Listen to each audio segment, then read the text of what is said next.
大家好啊！机动战士高达复仇的镇魂曲，相信大家都看过了吧？本人看完以后又看了一圈观后评论，那可是两极分化。中国大陆的观众表示，虽然有不少问题存在，但整体观感十分友好。而大陆网友的反应则是十分负面，其中某个路人角色的一句话，更是一时激起千层浪。他说：“医生，你只是救了我一个人的生命，但扎克拯救了许多人的生命。”这些简中区的观众认为，剧本作者具有严重的军国主义倾向。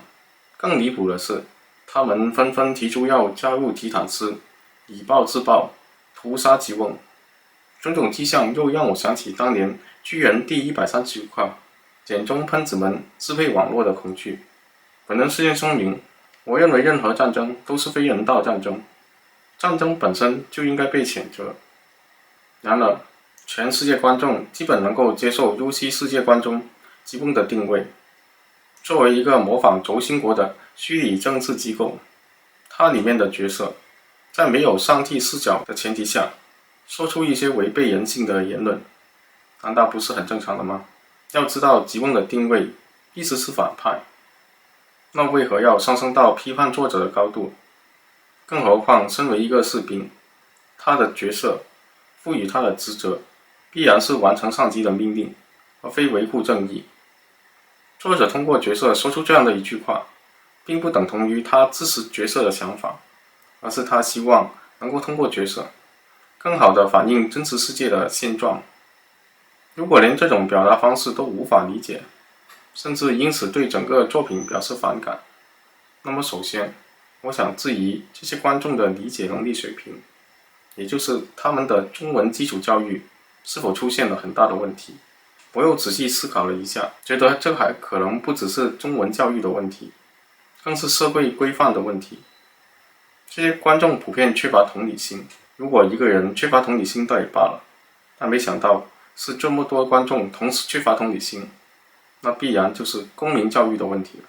长期以来，中国大陆的教育特别注重利益，也就是功利化，对于同理心则严重忽视。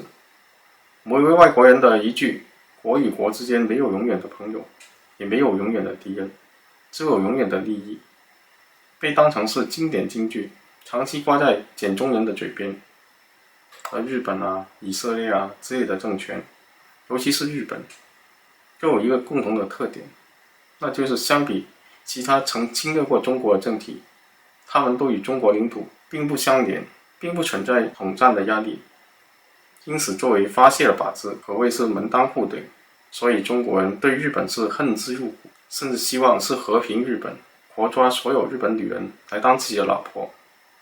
类似的言论在中国网络上比比皆是。谈到利益，因为在中国结婚的成本太高，以赔偿作为无底线报复的遮羞布，这就是他们所谓的理据。但当你退一步问他们，为何日本人当年侵华是错误的，他们又会跟你谈日军侵华的屠杀、抢夺细节。那么关键的问题就在于，既然日本人当年的行径是不对的，为何中国人这样的想法就是正确的呢？这正好是因为这些人缺乏同理心。而上述的简中网友对高达镇魂曲和巨人的看法，也是因为缺乏同理心导致。那如果排除国内的大环境，能解决这些问题吗？我感觉是并不能。远看古代，重罪犯被凌迟处决以后，民众往往会向官府买他们的肉吃。中国传统文化崇尚身体发肤受之于父母，吃他人的肉，难道不是侮辱了他人父母，也侮辱了自己？近看现代，中国人到国外生活，往往有很多人选择对同胞或华裔敬而远之，因为他们知道老乡见老乡，背后同一乡。中国人缺乏同理心，同胞们嘴上不说，心里倒是很诚实的。